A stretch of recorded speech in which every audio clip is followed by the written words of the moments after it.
வந்தப்பயே ஊருக்குள்ள வந்தா கூட்டம் கூடிருன்னு வரமாட்டான்னு சொன்னவன் போராட்டம் பண்றதுக்கு வரப்போனானா? இன்னைக்கு சில நடிகர்கள் வர்றான், இந்த மாதிரி தாங்க ஒரு தெரு, இதை விட குறுகலான தெருங்க, ஒரு வீடியோ ஒன்று பார்த்தேன், இதை விட குறுகலான ஒரு தெரு, அனுமதி இல்லாம திப்பு திப்புன்னு ஒரு கூட்டம் வருது. இப்ப நீங்க அனுமதி இல்லாம திடு திடுன்னு அடுத்து எதிர்த்தாப்புல இருக்கிற தெருவுக்கு போனீங்கன்னா அங்க முக்கில் நிக்கிற போலீஸ் என்ன செய்வாங்க? அப்படியே ஓட விட்டு பெட்ரோல் வண்டியில ஏற்றி மண்டபத்தில் கொண்டு போய் இறக்கிடுவாங்க. அனுமதி இல்லாம போனா அதான் நடக்கும். இப்படி ஒரு தெருவுக்குள்ள, சின்ன குறுகலான தெருவுக்குள்ள ஒரு கூட்டம் திடீர்னு திடுன்னு ஓடுறான். எதுக்குடா ஓடுறான்னா, முக்கில் போலீஸ் வந்து எதுக்குப்பா வந்தீங்கன்னு கேட்டிருக்கு, போராட வந்திருக்கோம். அப்படியா, இங்க ஏன்பா போராடுற, நான் உனக்கு இடம் ஒதுக்கி தர்றேன். ஐயோ இடம் ஒதுக்கி தர்றியா அப்படின்னு சொல்லிட்டு தெரிச்சு ஓடுறான். பனையூர் பண்ணையார் கட்சியை சேர்ந்தவர்கள். அந்த கட்சியோட பொதுச் செயலாளர் இன்னைக்கு பேட்டி கொடுக்க வர்றாரு. எதுக்கு எதிராக போராட்டம்? வக்பு திருத்த சட்டத்துக்கு எதிரான போராட்டம். சரி வா, தமிழ்நாட்டில் எல்லா கட்சியும் சேர்ந்துதான் அதை எதிர்க்கணும், வர்ற சந்தோஷம். இந்த பத்திரிகையாளர்கள்லாம் இருக்கிறாங்க, பாவமா இருக்கு. நானும் ஒரு பத்திரிகையாளர் தான், அப்படி உட்காந்து கேள்வி கேட்டுட்டு இருக்கிறவன் தான். அவங்க போய் கேட்டிருக்கிறாங்க, இந்த வக்பு மசோதால எது உங்களுக்கு எதிராக இருக்குன்னு நினைக்கிறீங்கன்னு. அப்ப என்ன சொல்லணும்? நாடாளுமன்றத்தில் ஆராய்ச்சி சட்டம் இந்த கேள்வியை கேட்கிறாங்க. அவர் பாயிண்டா அடுக்கிறாரு. அவன் பண்ணது ஒன்னொன்னையும் சொல்லி கிளாஸ் ஏ, கிளாஸ் பி, கிளாஸ் சின்னு ஒன்னொன்னா அடுக்கிறாரு. திருச்சி சிவா அவர் திருக்குறளை சொல்லியே வெளுத்து வாங்குறாரு. அந்த அம்மா திருக்குறளை அழுது என்ன அல்லல் பட்டு ஆற்றாது அழுத கண்ணீர் அன்றே அப்படின்னு சொல்லிட்டு அவர் திருக்குறளை சொன்ன உடனே அந்த அம்மா வந்து என்னாச்சுன்னு தெரியல, டிஷ்யூ பேப்பர் எடுத்து கண்ணை தொடச்சிக்கிட்டு இருக்காங்க. ஏன் தொடச்சாங்கன்னு தெரியல. அவங்களும் மோடி ஆட்சியில் ரொம்ப கஷ்டப்படுறாங்க போல. இப்படி நாடாளுமன்றத்தில் பதில் சொல்லிட்டு இருக்கிறாங்க. பொதுச் செயலாளர், நீ யாரு? பொதுச் செயலாளர். நமக்கெல்லாம் பொதுச் செயலாளர்னா ஒரே ஒரு பேர் தான் ஞாபகம் வரும், பேராசிரியர் தான். எந்த கேள்வி கேட்டாலும் நறுக்குன்னு வரும். இந்தியாவுக்கே பாடம் நடத்துவார். வேற ஏதாவது பேர் கண்டுபிடிச்சு கொடுக்கணும் இவங்களுக்கு கட்சியில வச்சுக்கிறதுக்கு. பொதுச் செயலாளர் வந்து வக்பு சட்டத்தில் எந்த சட்டம் உங்களுக்கு எதிராக இருக்கு? அதுல நிறைய விஷயம் எதிராக இருக்கு. ஏண்டா 97,000 அன்னைக்கு துன்பத்தை, இன்னைக்கு வந்து என்ன சட்டத்துக்கு எதிராக போராடுறோம்னே தெரியல. ஒன்றும் இல்லை, நீங்க அடுத்து வந்தாங்கன்னா அந்த நீங்க எதிர்க்கிற சட்டத்துக்கு பேர் என்னன்னு கேளுங்க. அதுக்கு ஒரு பேர் இருக்கு, அபிஷியலா ஒரு பேர் இருக்கு. அந்த பேரை இங்க சொல்றாங்களான்னு மட்டும் பாருங்க, தெரியாது. இப்படி ஒரு குரூப் போராட்டம்ன்ற பேர்ல ஓடி வந்துகிட்டு இருக்கு. ஆனால் திமுக என்ன செய்து கொண்டிருக்கிறது என்றால், தமிழ்நாடு முழுக்க விண்ணப்ப படிவங்கள் கொடுத்து 17,000 இளைஞர்கள் விண்ணப்பித்து, அந்த 17,000 இளைஞர்களில் மாவட்ட அளவில் அவர்களை தேர்ந்தெடுத்து 2,000 பேராக சுருக்கி, அந்த 2,000 பேருக்கு மண்டல அளவில் பயிற்சி கொடுத்து, அந்த 2,000 பேரையும் சென்னைக்கு வரவழைத்து, அந்த 2,000 பேரில் 242 பேரை இளம் பேச்சாளர்களாக தேர்ந்தெடுத்து தமிழ்நாடு முழுவதும் நியமித்திருக்கிறார்கள். இன்றைக்கு திமுக பொதுக்கூட்டம் எங்கு போனாலும் இந்த இளம் பேச்சாளர் ஒருவர் பேசிக்கொண்டே இருப்பார். 70 வருஷமா இருக்கிற ஆலமரம் போன்ற கட்சி இன்றைக்கும் இப்படி இளம் பேச்சாளர்களை தேடி தேடி வளர்த்து கொண்டிருக்கிறது. நீ கட்சியோட பொதுச் செயலாளர், எந்த சட்டத்துக்கு எதிராக போராடுற? ஏன் கேட்டா, இளைஞர்கள் எங்கள் பின்னால் இருக்கிறார்கள். இளைஞர்கள் எல்லா பக்கமும் இருக்கிறான். எதுக்கு இருக்கிறான், யாரு என்ன செய்யறான்றதை பொறுத்துதான். யாரு இந்த சமூகத்துக்கு பயனுள்ள வேலையை பார்க்கிறார்கள் என்பதை வைத்துத்தான் அந்த இளைஞர் சக்தி ஆரோக்கியமான இளைஞர் சக்தியா அல்லது தவறாக வழிநடத்தப்படுகிறதா என்பதை நாம் தீர்மானிக்க முடியும். இவன் என்ன செஞ்சிட்டு இருக்கிறான்னா, இப்படி தெரிச்சு ஓடுறான் இல்லையா? இப்போ உங்களை போராட்டத்துக்குன்னு கூட்டு போறாங்க. நான் முன்னாடி இருக்கிறவங்கள கேட்கிறேன், போராட்டத்துக்குன்னு உங்களை கூட்டு போறாங்க. அதிமுக ஆட்சியில் இருக்குன்னு வச்சுப்போம். நீங்க போராட்டத்துக்கு போகும்போதே உங்களுக்கு என்ன தெரியும்? வீட்டுக்கு வர்றதுக்கு 8 மணி ஆகும். அதுல நம்ம பகுதி செயலாளர் இருந்தோம்னா நைட்டு வரமாட்டான், 12 நாள் ரிமாண்ட் பண்ணிட்டு தான் வீட்டுக்கு அனுப்புவான். வர்ற எல்லாருக்கும் சொல்லியே தான் கூட்டு போவாங்க. மண்டபத்தில் போய் உட்கார வச்சிருவாங்கப்பா, யாரும் பதட்டப்படாதீங்க, பேர் கேட்பாங்க, எழுதிப்பாங்க, கேஸ் உங்க பேர்ல வராது, பொறுப்பா நடத்துறது நாங்க தான், எங்க பேர்ல தான் கேஸ் நடக்கும், இவ்வளவு சொல்லி தானே கூட்டு போகணும். சின்ன பசங்க விஜய் வர்றாருன்னு ஏமாத்தி கூட்டு போயிருக்கானுங்க. வெள்ளம் வந்தப்பயே ஊருக்குள்ள வந்தா கூட்டம் கூடிருன்னு வரமாட்டான்னு சொன்னவன் போராட்டம் பண்றதுக்கு வரப்போனானா? அதை நம்பி 20 பேர் 25 பேர் வாங்கி நீ கேஸ் வாங்கிட்டு உட்காந்துருக்கான். அதுல எவனோ ஒருத்தன் கூட்டத்தில் தெரியாம கல்ல விட்டான்னு வைங்க, கேஸ் என்ன கேஸ்? பொது சொத்துக்களுக்கு சேதம் விளைவித்தல். நீங்க என்ன வழக்கு வாங்கினாலும் நீதிமன்றம் முடிச்சிடும். இந்த சிவில் கேஸும் பொது சொத்துக்கு சேதம் விளைவித்த வழக்கும் என்னைக்கும் முடியாது. மேடல் இருக்கிறவங்களுக்கு தெரியும் நினைக்கிறேன். வாய்தாவா போயினே இருக்கணும். அவங்களாம் வக்கீல் வச்சிருப்பாங்க. வழக்கறிஞர் அணின்னு ஒன்று இருக்கு. இந்தியாவிலேயே மிகச்சிறந்த வழக்கறிஞர் அணி இருக்கு. இந்த வழக்கறிஞர்கள் இந்த போராட்டக்காரர்களை ஜாமீன்ல எடுப்பாங்க. வழக்கறிஞர் யாரு? இவரே சொல்றாரு. பொதுச் செயலாளர் புஷி ஆனந்த் அவர் சொல்றாரு, ஒருத்தர் தொண்டர் வந்து போராடுறாராம். என்ன போராடுறாராம்? யார்கிட்ட வந்து? புஷி ஆனந்த் வந்து கேட்கிறாராம். என்ன கேட்கிறாராம்? ஐயா, என் பொருளை தூக்கிட்டு போயிட்டாங்க. என்ன தடவை தூக்கிட்டு போயிட்டாங்க? நான் தளபதியின் படம் வரைந்த பலூன் வைத்திருந்தேன், பலூனை பிடிக்கிட்டு போயிட்டாங்க ஐயா. சரிடா, இப்ப என்ன பண்ணணும்? பலூனை மீட்டு கொடுங்க ஐயா. டேய், காத்து போயிருக்குண்டா இந்நேரம். நான் மீட்டு கொடுத்தே தீர்வேன்னு வழக்கறிஞர் இப்ப பலூன் மீட்பு போராட்டத்தில் இறங்கி இருக்கிறான். அவன் பலூனை மீட்டுட்டு அதுக்கப்புறம் இவனை வந்து ஜாமீன்ல எடுக்கிறதுக்குள்ள இவன் சுருண்டு சுண்ணாம்பாயிருவான். இப்படி ஒரு கட்சி நடந்துகிட்டு இருக்கு நாட்டில். நம்ம என்னைக்குமே வந்து அந்த பாண்டிச்சேரி பார்ட்டிகள் மாதிரி நம்ம கிடையாது. இப்போ ஏன் சொல்றேன்னா, நீங்க வேற மாதிரி நினைச்சிடக்கூடாது. அவர் பாண்டிச்சேரி இருக்காரு. அந்த ஆனந்த் என்ன ஆனந்த் இருக்கிறாரு இல்லையா, அவர் பாண்டிச்சேரி இருக்காரு. அங்க புஷின்னு என்ன ஒரு தொகுதி இருந்ததா சொல்லுவாங்க. அது தொகுதி கிடையாது, இப்படி ஒரு தெரு. அந்த தொகுதியில மொத்த ஓட்டு 4500 தான். அதுல அதிமுக ஆதரவோட நின்று ஜெயிச்ச முன்னாள் எம்எல்ஏ அவரு. இந்த வார்டுல மொத்தம் எத்தனை ஓட்டுன்னு? இந்த வார்டுல மொத்த ஓட்டு 22,000. நீ ஜெயிச்ச எம்எல்ஏ தொகுதியோட மக்கள் எண்ணிக்கை 4500. நீ இதுல போச்சே. இப்போ பொதுச் செயலாளர் சுருக்கமா சொன்னேன். இந்த பொதுச் செயலாளர் வந்து இன்றைக்கு வந்து உருண்டு கொண்டிருக்கிறார். என்ன சொல்றான்? எல்கேஜி யூகேஜி சண்டை, வக்ஃப் மசோதாவுக்கு பேரே தெரியல. சமீபத்தில் ஒரு திரைப்படம் வந்தது. கடைசியா எல்லாரும் தியேட்டர்ல போய் படம் பார்த்தீங்களா? எம்புரான் அப்படின்னு ஒரு படம் வந்துச்சு, மோகன்லால் படம். தமிழ்லையும் கூட வந்திருக்குது, வாய்ப்பு இருக்கிறவங்க பாருங்க. ஆனா அதுக்குள்ள அந்த படத்தை படமா வச்சிருக்கிறானுங்களா அல்லது பாடம் பண்ண படமா மாத்துறானுங்களா அப்படின்னு தெரியல. எதுக்குடா சம்பந்தம் இல்லாம மோகன்லால் படத்தை பத்தி திமுக கூட்டத்தில் வந்து பேசிக்கிட்டு இருக்க அப்படின்னு நீங்க நினைக்கலாம்.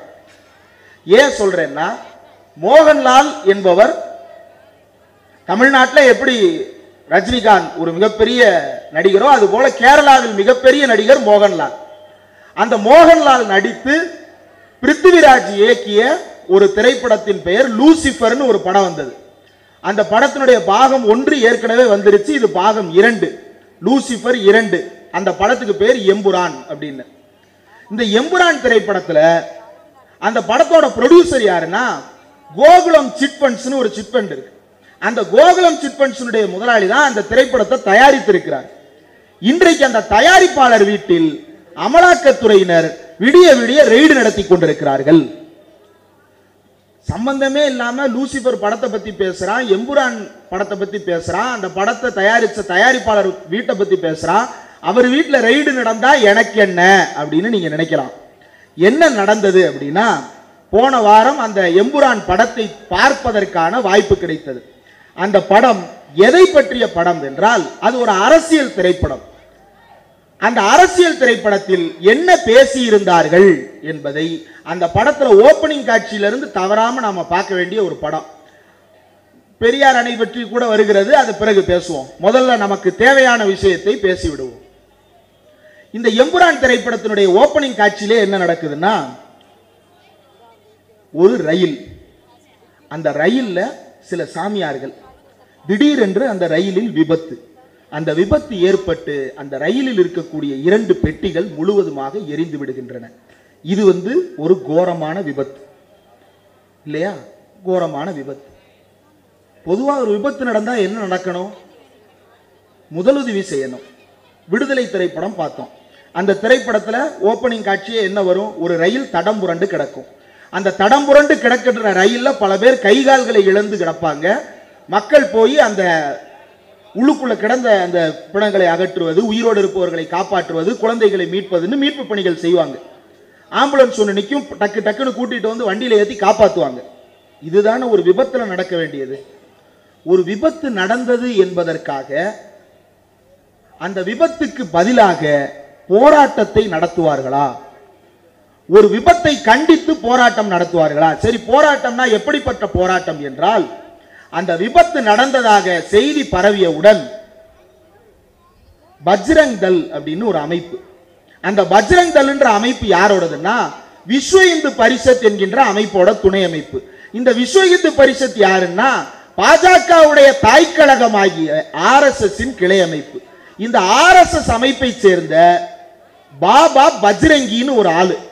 இந்த பாபா பஜ்ரங்கி என்ற ஆள் என்ன செய்கிறார் என்றால், ஆயிரக்கணக்கான நபர்களை திரட்டி கொண்டு அகமதாபாத் நகரத்தில் இருக்கக்கூடிய முக்கியமான பகுதிகளில் எல்லாம் புகுந்து வீடுகளை சூறையாட தொடங்குகிறார்கள். பொதுவா வீடுகளை சூறையாட தொடங்குகிறார்கள் அப்படின்னா ஒன்னு கொள்ளையடிக்கிறது நோக்கமா இருக்கணும், இல்லனா ஒரு படுகொலை செய்வது நோக்கமா இருக்கணும் இல்லையா? ஆனால் அங்கு என்ன நடந்தது அப்படின்னா, அந்த பாபா பஜ்ரங்கி என்கின்ற நபர் நரோடா பாட்டியா அப்படின்ற ஒரு இடத்திற்குள்ள ஆயிரக்கணக்கான மிருகங்களோடு நுழைகிறார். அவர்கள் நுழைகிற காட்சி எப்படி இருந்தது என்பதை நேரில் பார்த்த ஒரு 8 வயது சிறுவன் இப்படி சொல்லுகிறான். என்ன சொல்லுகிறான் தெரியுமா? At 10:30 AM the stone throwing started. 8:30 மணிக்கு கற்களை வீச தொடங்கினார்கள். First there were 200 people and then 500 from all over. முதலில் 200 பேர் வந்தார்கள், பிறகு ஆள் பத்தவில்லை என்று 500 பேர் வந்தார்கள். Then more people came. We threw stones in self defense. கல்லை எறிந்தார்கள் என்பதற்காக நாங்களும் திரும்பவும் எங்களை தற்காத்துக் கொள்வதற்காக கீழே கிடந்த கற்களை எடுத்து திருப்ப தாக்கினோம். They had swords, pikes, soda lemon bottles, sharp weapons, petrol, kerosene and gas cylinders. அவர்கள் கைகளில் என்னென்ன ஆயுதங்கள் இருந்தது என்றால், வாள்களும் கத்திகளும் இருந்தன, குழாய்கள் இருந்தன, சோடா பாட்டில்கள் இருந்தன, கூர்மையான பெயர் சொல்ல முடியாத ஆயுதங்கள் இருந்தன, பெட்ரோல் இருந்தது, மண்ணெண்ணெய் இருந்தது, கேஸ் சிலிண்டர்கள் இருந்தது. இவ்வளவையும் வைத்துக் கொண்டு அவர்கள் வரும் பொழுது they began shouting, மரோ கட்டோ மியான்கா மரோ, அவர்களை கொல்லுங்கள், முஸ்லிம்களை விட்டு வைக்காதீர்கள் என்று கத்திக்கொண்டே 500க்கும் மேற்பட்டவர்கள் கூர்மையான ஆயுதங்களோடு ஓடி வந்தார்கள் என்று அந்த நிகழ்ச்சியை நேரில் பார்த்து தப்பித்த ஒரு 8 வயது சிறுவன் சொல்றான். இந்த சம்பவம் நடைபெற்ற போது அந்த மாநிலத்தினுடைய முதலமைச்சராக இருந்தவர் தான் இன்றைக்கு நாடாளுமன்றத்தில் பிரதமராக உட்கார்ந்திருக்கிறார், நரேந்திர தாமோதர தாஸ் மோடி. அவருடைய ஆட்சி காலத்தில் ஆயிரக்கணக்கான பேர் நரோடா பாட்டியான்ற ஒரே ஒரு நகரத்தில் மட்டும் 27க்கும் மேற்பட்ட நகரங்களில் இந்த படுகொலைகள் நடந்திருக்கின்றன. நரோடா பாட்டியாவில் மட்டும் 125 பேர் கொல்லப்பட்டார்கள். 10 பேரின் பிணங்களை கண்டுபிடிக்கவே முடியவில்லை. 95 சடலங்களை தான் கண்டுபிடிக்க முடிந்தது. பொதுவா ஒரு படுகொலை நடக்கிறது, ஒரு கொலை நடக்கிறது அப்படின்னா அதுல யார் அதிகமா உள்ள இன்வால்வ் ஆயிருப்பாங்க? ஆண்கள் தான் இல்லையா? ஆண்கள் தான் அதிகமா இன்வால்வ் ஆயிருப்பாங்க. ஒரு படுகொலை நடக்குதுன்னா இல்லை. 36 பெண்கள், 35 குழந்தைகள், 26 ஆண்கள், 36 பெண்களினுடைய உடல்களும் பாலியல் ரீதியாக வன்கொடுமை செய்யப்பட்டு அவர்களுடைய பிறப்புறுப்புகள் சிதைக்கப்பட்டு அவருடைய மார்பகங்கள் அறுக்கப்பட்டு, இது மனித உடல் தானா என்று கண்டறிய முடியாத அளவுக்கு உடல்கள் சிதைக்கப்பட்டிருந்தன. யாரால? பாபா பஜ்ரங்கி என்ற நபரால. இந்த பாபா பஜ்ரங்கி செய்த சம்பவத்தை நேரில் பார்த்த 8 வயது சிறுவன் ஒருவன் சாட்சி சொன்னான்னு முதல்ல வாட்சி இல்லையா? அந்த 8 வயது சிறுவன் அந்த இடத்திலிருந்து தப்பித்து போய் ஒரு பெரிய ஆளாக மாறிவிட்டு பிறகு வந்து அந்த பாபா பஜ்ரங்கியை நாயை சுடுவது போல சுட்டால் அதை நாம் என்ன செய்வோம்? அதுதான் அந்த படத்தோட கதை. அங்கிருந்து அந்த சாட்சி சொன்ன 8 வயது சிறுவன் வாசே இல்லையா? இதை வெளியிட்டது ஹியூமன் ரைட்ஸ் வாட்ச் என்கின்ற அமைப்பு. அந்த அமைப்பு சொன்ன அறிக்கையில அந்த 8 வயது சிறுவனுடைய சாட்சியம் பதிவாகி இருக்கிறது. அந்த தயாரிப்பாளரும் அந்த இயக்குனரும் யோசிக்கிறாங்க, இந்த 8 வயது பையன் தப்பிச்சு போறான், தப்பிச்சு போய் அவன் ஒரு பெரிய மாஃபியா ஆயிடுறான். மாஃபியா ஆனதுக்கு பிறகு திரும்ப ஊருக்கு வர்றான். அந்த பாபா பஜ்ரங்கி என்னவா இருக்கிறான் தெரியுமா? அப்போ ஒரு பெரிய அமைச்சரை போல இருக்கிறான் படத்துல. நீங்க ரியல் லைஃப்ல வேற யாரையாவது இமேஜின் பண்ணிட்டா அதுக்கு நான் பொறுப்பு அல்ல. அந்த பாபா பஜ்ரங்கியை நாயை சுடுவது போல அடித்து கொலை செய்வதுதான் படம். இந்த காட்சி முதல்ல 10 நிமிஷம், கடைசி 10 நிமிஷம், இது ரெண்டுல தான் இந்த காட்சியே வருது. நான் சொன்ன இவ்வளவு பெரிய இதுவும் முதல் 10 நிமிஷமும் கடைசி 10 நிமிஷமும், நடுவுல கதை எங்கெங்கயோ போகுது. இந்த படத்தை சென்சார் பண்ணி படத்தை வெளியிட்டு படம் ஓடிக்கிட்டு இருக்கு. இந்த படத்துல நாட்டுக்கு எதிரான காட்சிகள் இருக்கின்றது என்று அதுல 40 இடத்துல கட் பண்ணணுமா. கட் பண்ண முடியுமா முடியாதான்னு யோசிக்கிறதுக்குள்ள கோகுலம் சிட்பண்ட்ஸ்ல யார் ரைடு நடத்துறா? படத்தோட தயாரிப்பாளர் வீட்டுல இடி ரைடு நடத்துது. இவன் யோக்கியமான அமைப்பு, இவன் கொடுக்கிற அறிக்கையை நாம நம்பணும். ஒரு குஜராத்தில் நடந்த மோடி ஆட்சியில் நடந்த பச்சை படுகொலையை நேரடியாக காட்சிப்படுத்தியதற்காக ஒரு திரைப்படத்தை தடை செய்து கொண்டிருக்கிறார்கள். ஒரு சக மனிதனா நமக்கு கோபம் வருது. இந்த பாபா பஜ்ரங்கின்றவன் என்ன செஞ்சான்றத. இதே பாபா பஜ்ரங்கி மாதிரி பல பாபா பஜ்ரங்கிகள் குஜராத் வீதிகளில் அன்றைக்கு கலவரத்தில் ஈடுபட்டார்கள். அதுல ஒருத்தன் என்ன பண்றான், ஒரு பெண், கருவுற்று இருக்கக்கூடிய ஒரு பெண், அந்த பெண்ணின் கருவை சிதைத்து கண் முன்னாலேயே அவருடைய குடும்பத்தினர் அத்தனை பேரையும் பாலியல் வன்கொடுமை செய்து கொலை செய்து அந்த பெண்ணை குத்துயிரும் குலையுமாக கிடத்திவிட்டு போகிறார்கள். அந்த பெண் உயிர் பிழைத்து வந்து வழக்கு தொடுத்து 10 ஆண்டுகள் வழக்கு நடத்தி அந்த வழக்கில் அந்த குற்றவாளிகளை எல்லாம் சிறையில் அடைக்கும் அளவிற்கு அங்கிருந்த மற்ற கட்சி தோழர்கள் அவருக்கு உதவி செய்து வழக்கு நடத்தி சிறையில் அடைச்சாச்சு, ஆயுள் சிறை. ஆனா நன்னடத்தை காரணமாக அவளுக்கெல்லாம் விடுப்பு கொடுத்து விட்டார்கள். 11 பேரையும் குஜராத் அரசு ரிலீஸ் பண்ணிருச்சு. எப்ப? மோடி 2வது முறை பிரதமராகும் பொழுது. அப்ப மோடி முதல் முறை பிரதமராகும் போது ஏதாவது செஞ்சிருப்பார் இல்லையா? என்ன செஞ்சாருன்னா, ஒரு பக்கம் என்ன நடக்குது, பில்கிஸ் பானு என்று வன்கொடுமை செய்யப்பட்ட ஒரு பெண்ணுக்கு எதிராக அநீதி இழைத்த 11 பேரை சிறையிலிருந்து ரிலீஸ் பண்றான். பில்கிஸ் பானு உயிரோடு பிணமாக்கப்பட்டிருக்கிறார். இன்னொரு பக்கம் அந்த பாபா பஜ்ரங்கின்னு சொன்னேன் இல்லையா, படத்தில் நாய் சுடுவது போல சுட்டு விட்டார்கள். நிஜத்தில் 2017ஆம் ஆண்டு அவர் ஜாமீனில் விடுதலை செய்யப்பட்டார். ஜாமீனில் விடுதலை செய்யப்பட்டார். அந்த 11 பேர் வெளியே போயிட்டான், இவனும் வெளியே போயிட்டான். அந்த 11 பேரை திரும்ப சிறையில் அடைக்கணும்னு நாடு முழுக்க போராட்டத்தை உருவாக்கி மறுபடியும் சுப்ரீம் கோர்ட்டுக்கு போய் ஜட்ஜி கேட்கிறாரு, அந்த 11 பேர் எங்க இருக்கிறான்? குஜராத் அரசாங்கம் சொல்லுகிறது, ஐயா எங்களுக்கு தெரியலங்கய்யா அவங்க எங்க இருக்காங்கன்னு. உடனே கோர்ட் ஆணையிடுகிறது, அந்த 11 பேரையும் திரும்ப பிடிச்சிட்டு வந்து ஜெயில போடுங்கன்னு. 4 பேர் தான் கிடைச்சாங்க, மீதி 6-7 பேர் எங்க இருக்காங்கன்னு எங்களுக்கு தெரியல. தெரியலன்னா எப்படி நீங்க தொடர்பு கொள்ள போறீங்கன்னு கோர்ட்டு கேட்கும். உடனே சொல்றாங்க, நாங்க வீட்டுக்கு போஸ்ட் அனுப்பி இருக்கிறோம், வீட்டுல ஆள் இருக்கிறாங்களா தெரியல.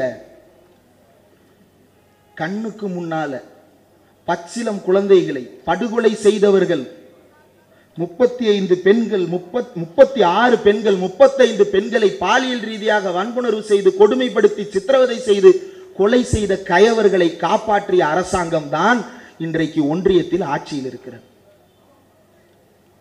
இவன் இன்னைக்கு என்ன சொல்றான்? இஸ்லாமியர்களை நான் பாதுகாக்க போகிறேன், இஸ்லாமிய பெண்களை நான் பாதுகாக்க போகிறேன். நான் சொன்னேன் இல்லையா, 36 பெண்கள், 35 குழந்தைகள், 26 ஆண்கள் என்று நரவடியா பாட்டியாவில் கொலை செய்யப்பட்டவர்கள் அத்தனை பேரும் முஸ்லிம்கள். ஒரு இந்து தவறுதலாக கூட ஒரு கீறல் விடவில்லை, அத்தனை பேரும் முஸ்லிம்கள். அவன் இன்னைக்கு நாடாளுமன்றத்தில் என்ன சொல்றான்? இந்தியாவில் இஸ்லாமியர்கள் கஷ்டப்படுகிறார்கள், அவர்களுக்காக வக்ஃப் மசோதாவை நாங்கள் கொண்டு வருகிறோம். நேற்று இரவுன்னு சொல்றதா இன்னைக்கு காலையிலன்னு சொல்றதான்னு தெரியல, நள்ளிரவு 3 மணி நாடாளுமன்றத்தில் எதிர்க்கட்சி உறுப்பினர்களின் கடும் எதிர்ப்புக்கு மத்தியில் இந்த வக்ஃப் மசோதா நிறைவேறியது. 3 மணி வரைக்கும் என்ன பேசினா? இஸ்லாமியர்களை பாதுகாக்க வேண்டும், இஸ்லாமிய பெண்களை பாதுகாக்க வேண்டும், இஸ்லாமியர்களின் வாழ்க்கை முன்னேற வேண்டும். சட்டம் நிறைவேறின அடுத்த நொடி அவன் என்ன சொல்லியிருப்பான்னு நினைக்கிறீங்க? ஜெய் ஸ்ரீராம். கொஞ்ச நேரம் முன்னாடி என்ன சொன்ன? இஸ்லாமியர்களை பாதுகாப்பதற்காக இந்த சட்டத்தை நாங்கள் கொண்டு வந்திருக்கிறோம். வக்ஃப்னா ஒன்றும் கிடையாதுங்க. அது என்னன்னா, இஸ்லாத்தின் மீது நம்பிக்கை கொண்டு ஒன்றும் இல்லை. இப்போ நம்ம ஒரு கோயிலில் நேர்ந்துக்கிட்டோம்னா என்ன நேர்ந்துக்கிடுவோம்? ஆடு கொடுக்குறேன், கோழி கொடுக்குறேன் இல்லையா? இதுவே அசைவம் சாப்பிடாத சாமியை கும்பிடுறோம் அப்படின்னா என்ன பண்ணுவோம்? அன்னதானம் போடுறேன். இல்லை எனக்கு இருக்கிற நிலத்தை, எனக்கு வாரிசு கிடையாது, நான் என்னோட நிலத்தை பூரா கோயில் பேரில் எழுதி வைக்கிறேன் பண்ணுவோம் இல்லையா? இப்படி நிலத்தை கொடுத்துட்டு போறாங்க இல்லையா? இதே மாதிரி முஸ்லிம்ஸ்லையும் கொடுத்துட்டு போவாங்கல்ல. இந்த மதத்தின் நன்மைக்காக பயன்படுத்திக்கிங்க, பொதுமக்களுக்கு பயன்படுத்திக்கிங்க அப்படின்னு கொடுத்துட்டு போயிடுறாங்க. அதுக்கு பேர் தான் வக்ஃபு. அந்த வக்ஃபு பலகாலமா இந்தியாவில் இருக்கு. நேற்று நாடாளுமன்றத்தில் அமைச்சர் என்ன தெரியுமா கேட்டாரு? இந்தியா முழுக்க 9 லட்சம் ஏக்கர் நிலங்கள் இருக்கிறது வக்ஃபு வாரியத்துக்கு சொந்தமாக, ஆனாலும் இஸ்லாமியர்கள் ஏழையாக இருக்கிறார்கள். ஆடு நனையுதுன்னு ஓனாயி சும்மா அழுகல, விம்மி விம்மி அழுகுது. அந்த நாய் அந்த ஓனாய் என்ன அழுகுதுன்றதா அடுத்து வர்றேன். அந்த ஓனாய் அழுதுச்சே, இவ்வளவு சொத்துக்கள் இருந்தும் இஸ்லாமியர்கள் ஏழையாக இருக்கிறார்களேன்னு அழுகுது.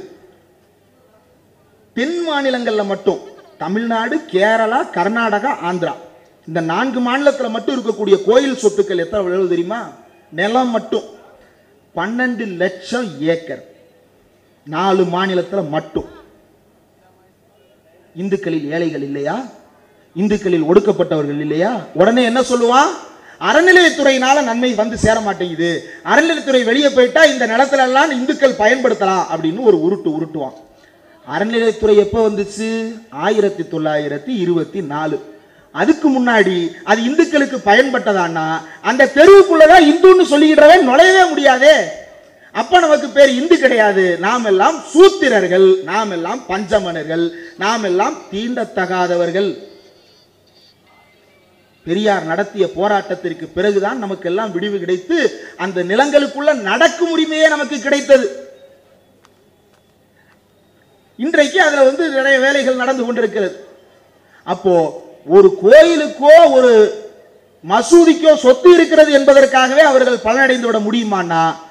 எப்ப பலனடைய முடியும்னா, நீங்க முஸ்லிம் ஸ்கூல்ஸ் பார்த்திருப்பீங்க. சென்னையில் இருக்கான்னு தெரியல, நான் திருமங்கலத்தில் படிச்சேன். அங்க அல்லமீன் பள்ளி அப்படின்னு ஒரு பள்ளிக்கூடம் இருக்கும் இல்லையா? முஸ்லிம் ஸ்கூல்ஸ் இருக்குது, முஸ்லிம் காலேஜஸ் இருக்குது. அங்க வெறும் முஸ்லிம் மட்டும்தான் படிக்கிறாங்களா? வெறும் முஸ்லிமுக்காக ஒரு ஸ்கூல் நடத்த முடியுமா ஒரு ஊர்ல? 6ஆம் கிளாஸ் படிக்க 180 பேர், 7ஆம் கிளாஸ் படிக்க 180 பேர், 8ஆம் கிளாஸ் படிக்க 180 பேர்னு இத்தனைக்கு 180 பேரை வச்சு ஒரு ஊர்ல ஸ்கூல் நடத்திட முடியுமா? முஸ்லிம் அவ்வளவு மக்கள் தொகை இருக்கா? முதல்ல யார் அங்க படிக்கிறா? இந்துக்கள் தான் அங்கும் பெரும்பான்மையாக படிக்கிறார்கள். யாருக்கும் எந்த பிரச்சனையும் வரலையே. அவன் இந்துவாவே உள்ள போயிட்டு இந்துவாவே வெளியே வர்றான், இன்னொருத்த முஸ்லிமாவே உள்ள போயிட்டு முஸ்லிமாவே வெளியே வர்றான், இன்னொருத்த கிறிஸ்டினாவே உள்ள போயிட்டு கிறிஸ்டினாவே வெளியே வர்றான். யாருக்கு எந்த பிரச்சனையும் வரலையே. எங்க பிரச்சனை வருதுன்னா வாசல்ல நீ நிக்கும் பொழுதுதான். இப்ப அவன் என்ன தெரியுமா சட்டம் கொண்டு வந்திருக்கான்? இந்த வக்ஃபுக்கு ஒருத்தர் சொத்து கொடுக்கணும்னா யாருனாலும் கொடுக்கலாம். இப்ப நம்முடைய ஏஆர் ரகுமான் இருக்கிறாரு. ஏஆர் ரகுமான் பிறப்பால் அவர் வேறு மதத்தை சேர்ந்தவராக இருக்கலாம். அவருடைய நம்பிக்கையின்படி அவர் இஸ்லாமியத்தை தழுவி விட்டார். இஸ்லாத்தை ஏன் தழுவுகிறார்? அவருக்கு மனநிறைவை தருகிறது, தழுவுறாரு, அவ்வளவுதான். இப்ப நம்ம எல்லாம் இந்துன்னு சொல்லிக்கிறோம். தினமும் கோயிலில் போய் உட்காந்து முட்டி போட்டு மண்டுன்னு மண்டையை முட்டிக்கிட்டு இருக்குமா? தினமும் போய் அர்ச்சனை பண்றதுக்கு முதல்ல காசு செலவு பண்ண தயாரா இருக்குமா? தினமும் கோயிலுக்கு தேங்காய் வாங்கிட்டு போறீங்களாக்கா? நம்ம நாடகம் பார்க்குற நேரம் போது ஞாயிற்றுக்கிழமை வெள்ளிக்கிழமை ஏதாவது வீட்டில் ஃப்ரீயா இருந்தோம்னா அங்கிட்டு கோயில் பக்கம் எட்டி பார்த்துட்டு வரும். ஒரு நல்ல நாளா இருந்துச்சுன்னா 11 மணிக்கு முன்னாடி, நாடகத்துக்கு முன்னாடி கோயிலுக்கு போய் எட்டி பார்த்துட்டு வந்துருவோம் இல்லையா? அப்ப நமக்கு எது முக்கியம்? முதல்ல நம்ம என்டர்டெயின்மெண்ட் தான் முதல்ல முக்கியம். அதுக்கப்புறம் தான் கோயில், அது கூடுதல் என்டர்டெயின்மெண்ட். இப்படிதான் நம்ம வாழ்க்கை போகுது. இப்போ அப்படி போகிற நம்பிக்கை உள்ள பல பேர் இருக்கிறோம். அந்த மாதிரி நம்ம கோயிலுக்கு கொடுக்குற மாதிரி அவங்க முஸ்லீமா மாறினாலோ மாறாட்டியோ ஒன்றும் இல்லை. நம்ம அறநிலையத்துறை அமைச்சர் போன வாரம் அவர் முன்னாடி ஒரு பஞ்சாயத்து, என்ன பஞ்சாயத்து? ஒரு கோயிலில் அறங்காவலர் போடுறாங்க. அந்த அறங்காவலருக்கு பேரு நர்கீஸ் கான். நர்கீஸ் கான்னா யாருங்க? கிடையாது, அவர் இந்து. அவர் பிரசவத்தில் வயிற்றுல துடிச்சுக்கிட்டு இருக்கும் போது அம்மாவும் மகனும் சேர்ந்து செத்து போயிருவாங்கன்னு டாக்டர் முடிவு பண்ணி என்ன செய்யறதுன்னு தெரியாம முழிச்சுக்கிட்டு இருந்த போது நர்கீஸ் கான் அப்படின்ற ஒரு டாக்டர் உள்ள வந்து அம்மாவையும் பிள்ளையும் உயிரோட காப்பாத்தி கொடுத்ததுனால தன்னோட பிள்ளைக்கு, இந்துவாக பிறந்தாலும் தன்னோட பிள்ளைக்கு நர்கீஸ் கான் பேர் வச்ச ஊர் இந்த ஊரு. அந்த நர்கீஸ் கானுக்கு அறநிலையத்துறையில ஒரு கோயில்ல அறங்காவலர் பதவி கொடுக்குறாங்க. இந்த எத்திராஜா சொல்றாரு. நாகரிகம் இல்லையா? சொல்லுதுன்னு சொல்லிக்கலாமா? அது என்ன? அந்த ஜீவராசி என்ன சொல்லுகிறது என்றால், ஒரு முஸ்லீமுக்கு பதவி கொடுத்து விட்டார்கள் அப்படின்னு சொல்லுது. அட சரி வேண்டாம், அந்த வண்டியில ஏற மாட்டேன்னு சொல்லும் போதே அது எது அப்படின்னு நம்ம புரிஞ்சுக்கணும். இப்போ உடனே என்ன நடக்குது? நம்ம பதில் சொல்றோம் இல்லையா? என்ன பதில் சொல்றோம்? அவர் முஸ்லீம் கிடையாது, இந்து தான் சொல்றோம். ஏன்? சட்டப்படி அங்க முஸ்லீமை போட முடியாது.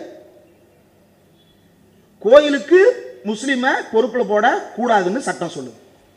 ஆனா இவன் கொண்டு வர்ற சட்டம் முஸ்லீம் ப்ராப்பர்ட்டிஸ், அதாவது இஸ்லாமிய சொத்துக்களை நிர்வகிப்பதற்கு யாருனாலும் போடலாம்.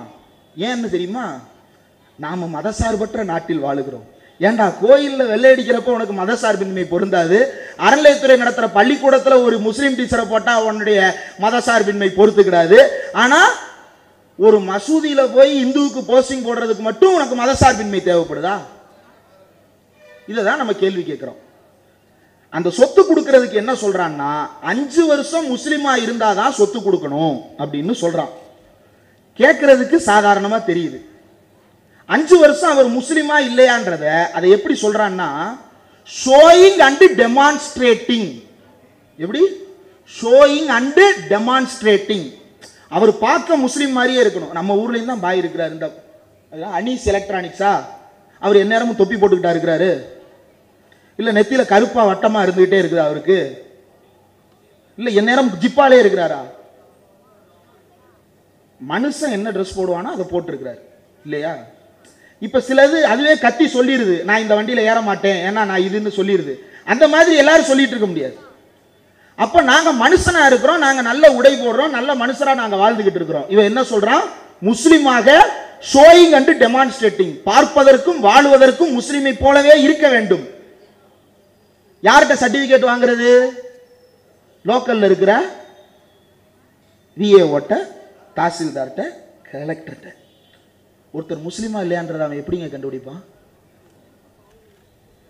ஒரு நிமிஷம் நீங்க அந்த முஸ்லிமா இருந்து யோசிச்சு பாருங்க. நீங்க முஸ்லிமா இல்லையான்றத அவன் எப்படி தீர்மானம் பண்ணுவாங்க? அப்ப அந்த வக்ஃபுக்கு சொத்தை கொடுக்கறதுக்கு எவனாவது முன் வருவானா? முஸ்லிமா வாழ்றதுக்கு எவனாவது முன் வருவானா? ஒரு இருளர் பழங்குடியை சேர்ந்தவர் விஏ ஓட்ட, விஏஓலை சாதி வெறி பிடிச்சவர் இருக்கதா செய்யறான். அப்படி ஒரு சாதி வெறி என்ன சொல்றான்? பாம்பு பிடிச்சு காட்டுன்றான், எலி பிடிச்சு காட்டுன்றான், கம்பியில நடந்து காட்டுன்றான். ஒரு முஸ்லீம் வக்ஃபுக்கு சொத்து கொடுக்கணும்னா நீ உட்கார்ந்து அவனை என்ன ஆய்வு பண்ணுவ? நியூரம்பெர்க்னு ஒரு இடம் இருக்கு. நியூரம்பெர்க் எங்க இருக்குன்னா ஜெர்மனியில இருக்கு.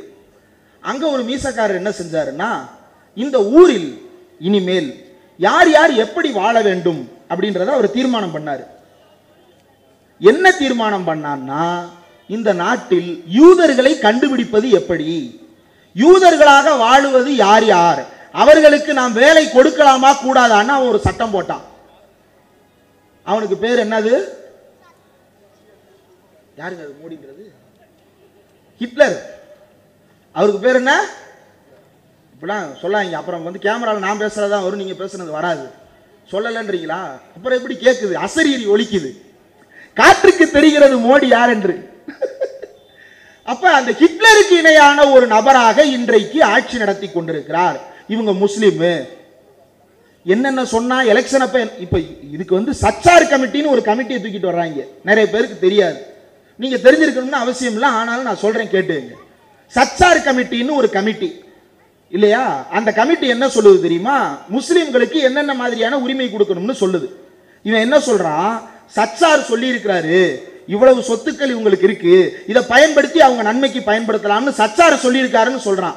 அடுத்த வரி சச்சார் என்ன சொல்லி இருக்கிறாரு?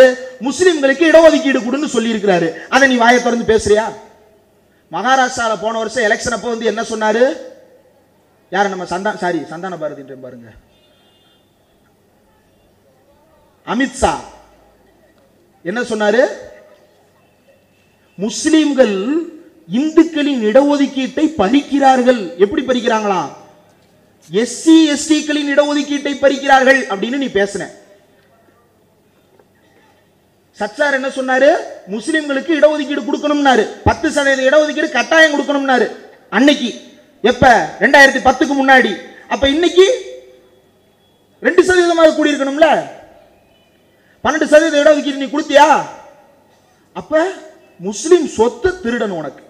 அந்த அமைச்சர் ஓப்பனா சொல்றாரு, ஒரே ஆண்டில் இந்த சொத்துக்களின் வருமானத்தை எவ்வளவு பெருக்கி காட்டுகிறேன் பார் அப்படின்னு சொல்றாரு அந்த அமைச்சர்.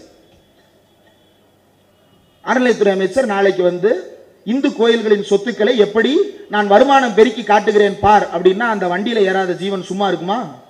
அது எப்படி நீ லாப நோக்கத்துக்கு பயன்படுத்துறதை விடுங்க. ஒருத்தன் கேஸ் போட்டிருக்கிறான் ஹைகோர்ட்ல, என்ன தெரியுமா? அறநிலையத்துறை ஸ்கூலும் காலேஜும் நடத்தக்கூடாதுன்னு கேஸ் போட்டிருக்கிறான்.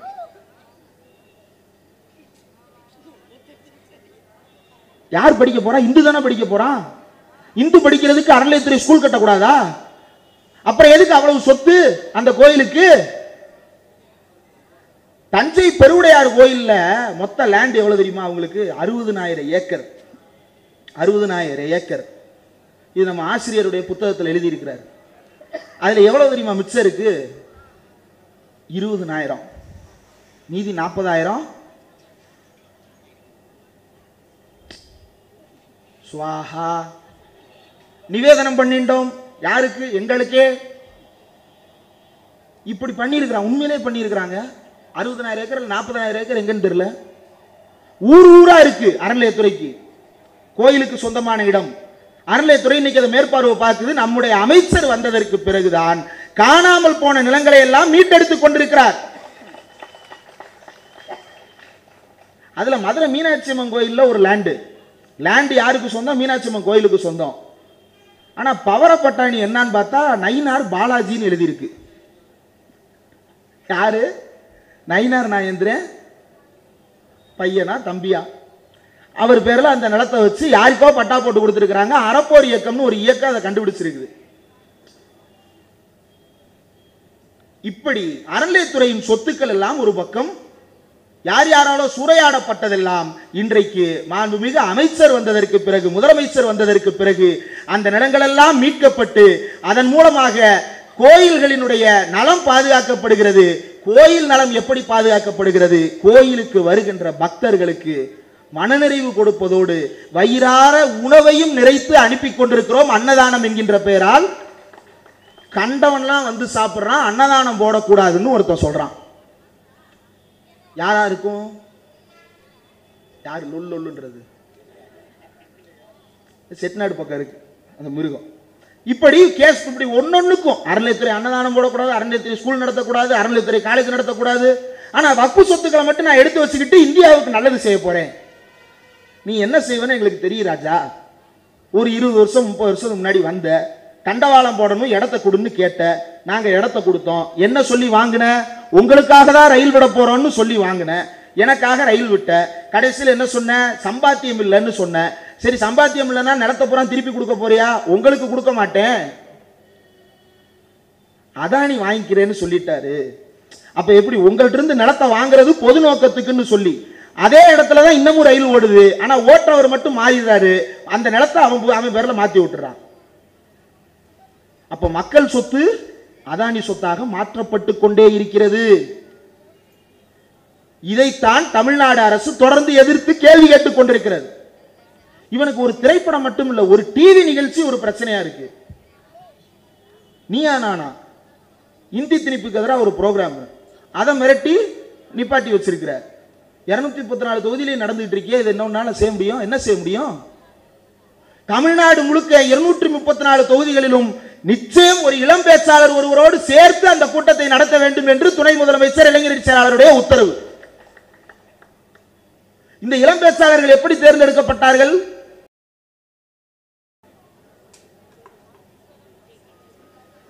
இன்னைக்கு சட்டப்பேரவையில் நடந்த சில முக்கியமான நிகழ்வுகளை மட்டும் சொல்லிக்கொண்டு முடித்துக் கொள்ளலாம் என்று நினைக்கிறேன்.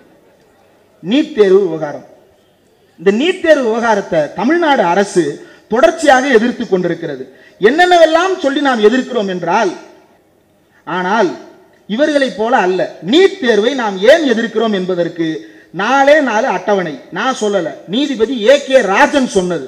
என்ன சொல்லுகிறார் என்றால், நம்மெல்லாம் 12ஆம் கிளாஸ் முடிச்ச உடனே என்ன செய்வோம்? பிள்ளைங்கள 12ஆம் கிளாஸ் முடிச்ச உடனே என்னங்க பண்ணுவீங்க? கல்யாணம் பண்ணி வச்சிருவீங்களா? சைலண்டா இருக்கிறத பார்த்தா சந்தேகமா இருக்கு. காலேஜுக்கு அனுப்பிடுவீங்க. எத்தனை வருஷம் கழிச்சு காலேஜுக்கு அனுப்புவீங்க?